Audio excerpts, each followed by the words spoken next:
विद्यार्थ्यांनो नमस्कार. 9th standard maths 1मधील आज आपण स्टार्ट करतो आहे प्रॅक्टिस सेट 4.1 मधला क्वेश्चन नंबर 5.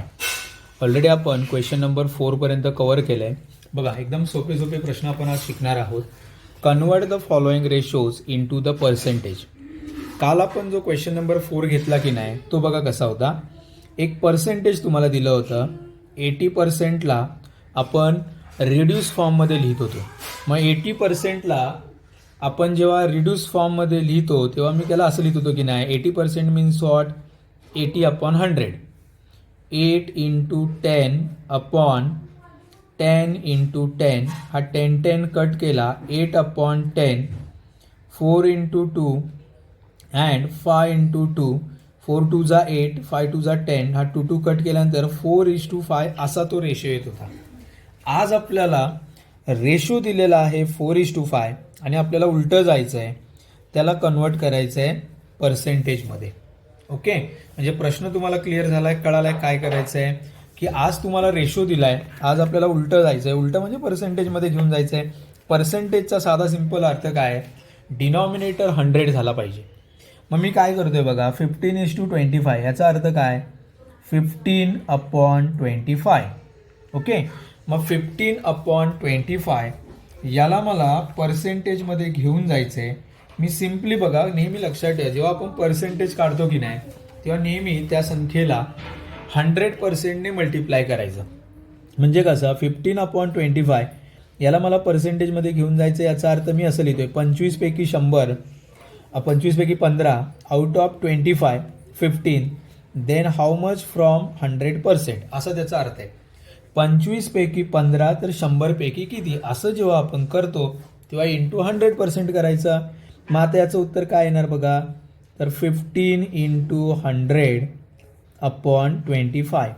ओके, 15 × 100/25 25 4 जा 100 25 चोक 100 15 × 4 = 60 आणि हे पर्सेंटेज आहे तसंच. म्हणजेच 15:25 मीन्स 16%. परत एकदा गणित व्यवस्थित बघा. 25पैकी 15 तर आपल्याला काय करायचं आहे, पर्सेंटेज किती आहे ते शोधायचे. आपण त्याला 100%ने मल्टिप्लाय केलं इंटू 100. मग 25 × 20 15/25ला मी काय केले बघा इंटू 100ला 15 × 100 कारण मल्टिप्लिकेशन नेहमी स्ट्रेट होतं. 15 × 100/25 25 चोक 100 आणि 15 चोक 60 म्हणजे हे उत्तर आले 60%. अजून एक दुसरी मेथड जर सांगायची तर ती अशी येईल बघा 15/25 तर 100%मध्ये कन्वर्ट करायचं म्हणजे काय डिनॉमिनेटर 100 झाला पाहिजे.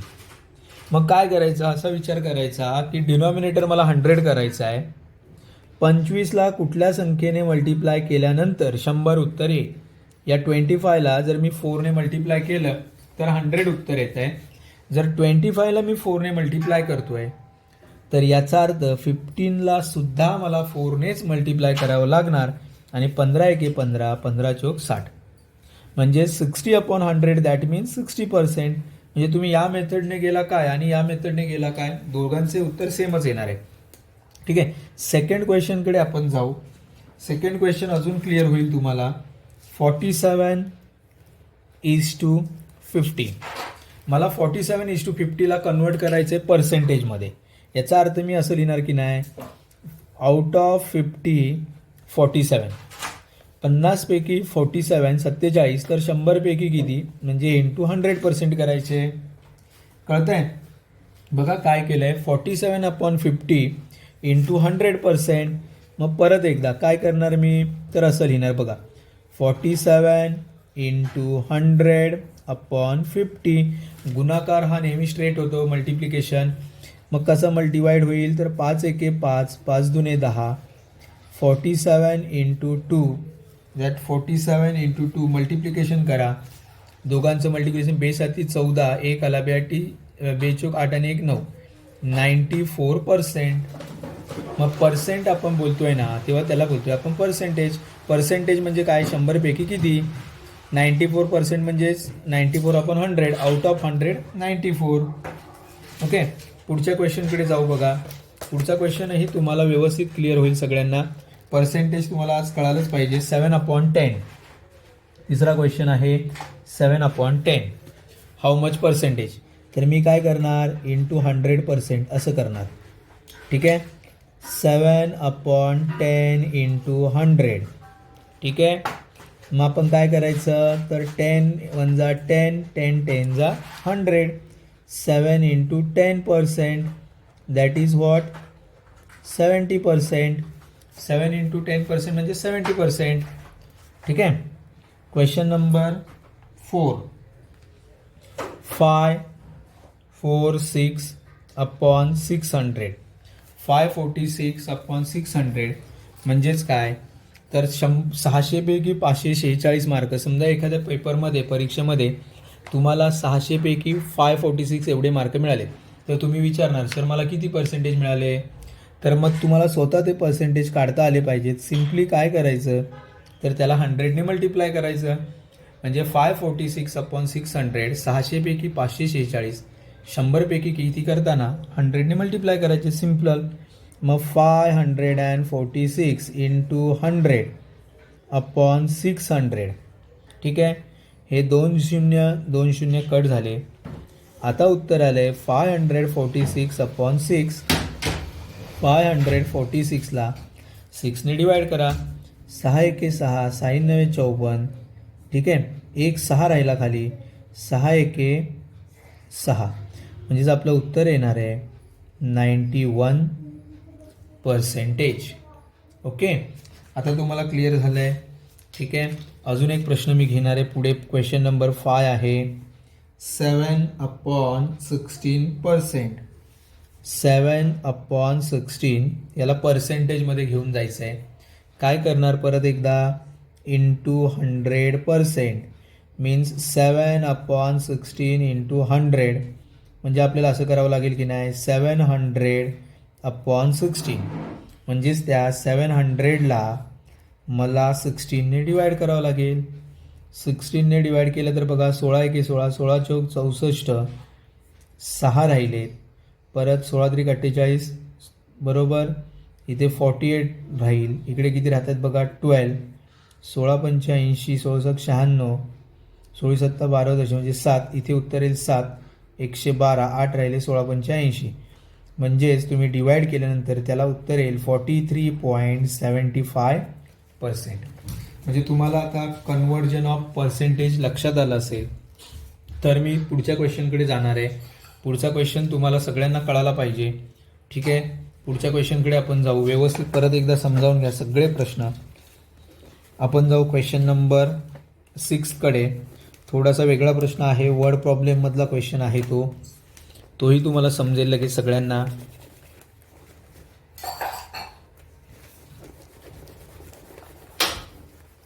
बघा question number 6. The ratio of the age of Abha and her mother. The ratio of the age of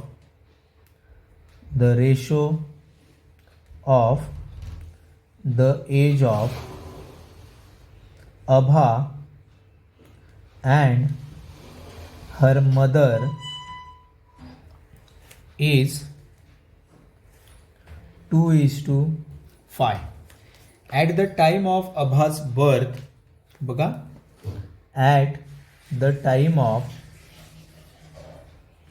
Abha's birth,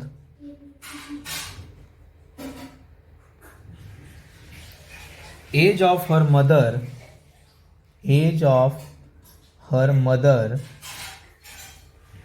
will be age of her mother was 27 years. Then find the today's present age of Abha and her mother. ठीक आहे, प्रश्न तुम्हाला कळायला पाहिजे. प्रश्न एकदा समजावून घ्या. The ratio of the age of Abha and her mother is 2:5. Abha आणि आई त्या दोघांच्या वयाचा रेशो आहे 2:5. याचा अर्थ काय असा आहे का, की आभाचं वय 2 वर्ष आहे आणि आईचं वय 5 वर्षे, असा त्याचा अर्थ नाही आहे. अर्थ असा आहे की त्यांच्या वयांना आपण डिवाइड केल्यानंतर हा उत्तर आले. म्हणजे त्यांचं वय मे बी 20 आणि 50 असं असू शकतं. किंवा मी समजा 2ला फायने मल्टिप्लाय केलं तर 10 उत्तर येईल आणि फायने मल्टिप्लाय केलं तर 25 उत्तर येईल. म्हणजे त्यांचं एज मे बी 20 आणि 50 असू शकतं, 10 आणि 25 असू शकतं. कारण समजा 10/50ला जर मी डिवाईड केलं, 0 कट केला तर उत्तर येते 2 and 5. म्हणजे हा जो दिला आहे ना 2 आणि 5 हे त्यांचा रेशो दिलेला आहे, त्यांचं एज नाही दिलं आहे. म्हणजे त्याला कॉमन मल्टिपल काय आहे तर 10 आणि 10 हे कॉमन मल्टिपल आहेत. हे 5 आणि 5 हे कॉमन मल्टिपल आहेत. म्हणजे कुठली तरी अशी एखादी संख्या आहे जिने या दोघांना मल्टिप्लाय केल्यानंतर आपल्याला त्यांचं एज मिळणार आहे. ज्या संख्येला आपण बोलतोय कॉमन मल्टिपल. म्हणजे मे बी त्यांचं वय, आभाचं वय 200 वर्ष असेल तर आईचं वय 500 वर्ष असेल. म्हणजे त्याला कशाने मल्टिप्लाय केलं आहे 100ने. या 5ला कशाने मल्टिप्लाय केलं आहे 100ने. ओके, मग ही जी संख्या आहे ना याला बोलतोय आपण कॉमन मल्टिपल. मग मला आता तीच संख्या पहिल्यांदा शोधावी लागेल की जी दोघांमध्ये कॉमन आहे आणि नंतर आपण तो त्यांचा रेशो शोधणार आहोत. मग मी सुरुवात अशी करतोय, let the common multiple is equals to x. म्हणजे या दोघींच्या वयांमध्ये एक कॉमन संख्या आहे जिने दोघींच्या वयांना मल्टिप्लाय केले, त्याला आपण एक्स मानला. तर असं होईल बघा, therefore present age of Abha is equals to 2x years and present age of her mother is equals to 5x years. बरोबर, आभाचं वय 2x years झालं आणि आईचं वय झालं 5x years. आता बघा, आता प्रश्न असा आहे, at the time of Abha's birth age of her mother was 27 years. अभाच्या जन्माच्या वेळी आईचं वय 27 वर्ष होतं. बरोबर. आता बघा, मी तुम्हाला सिंपल प्रश्न सांगतो की तुमचं आज वय समजा 15 वर्ष आहे, ठीक आहे, आणि आईचं वय आहे 40 वर्ष. तर तुमच्या जन्माच्या वेळी आईचं वय किती वर्ष होतं, तर तुम्ही काय करणार, या 40मधनं 15 मायनस करणार. बरोबर, किती उत्तर येणार 25. किंवा सिंपल, एखाद्या मुलाचं वय 20 वर्ष आहे आणि आईचं वय 50 वर्ष आहे. मुलाच्या जन्माच्या वेळी आईचं वय किती वर्ष होतं, तर आपण त्या आईच्या वयामधनं त्या मुलाचं वय मायनस केल्यानंतर आपल्याला आईचं त्यावेळेचं वय मिळतंय. मग आता इथे आपण काय लिहितोय, present age of her mother is 5x and आभाचं वय आहे 2x. आभाच्या जन्माच्या वेळी आईचं वय किती वर्ष होतं 27. मग ते आपण कसं शोधणार, मग इथे मी असं लिहितोय बघा, अकॉर्डिंग टू गिवन कंडिशन, दिलेल्या अटीनुसार, at the time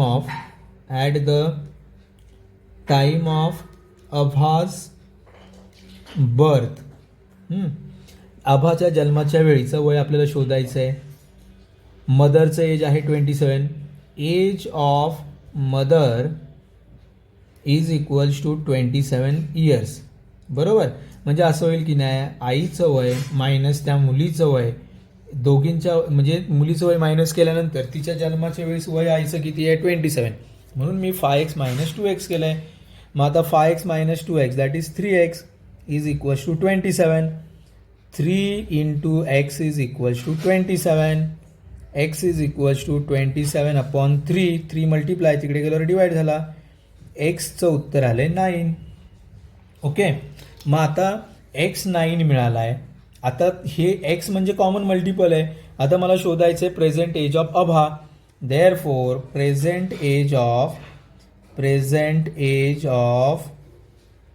Abha is equals to 2x that is 2 into 9 that is 18 years. म्हणजे आभाचं आजचं वय आहे 18 वर्ष. And present age of her mother is equals to 5x. 5 into x that is 5 into x. x किती आहे 9. बरोबर, 5 9 45 45 years. आईचं वय 45 इयर्स आहे. दोघांच्या वयांचा डिफरन्स बघा किती येतोय. 45 मायनस 18, 15तनं 8 गेले 7 राहिले. आणि इकडे 3 मधनं 1 गेले 2, म्हणजे आई त्या मुलीच्या जन्माच्या वेळेस आईचं वय होतं 27 इयर्स. ठीक आहे. हे सगळे प्रश्न तुम्हाला समजले असतील. आज आपण स्टॉप करू. थँक्यू.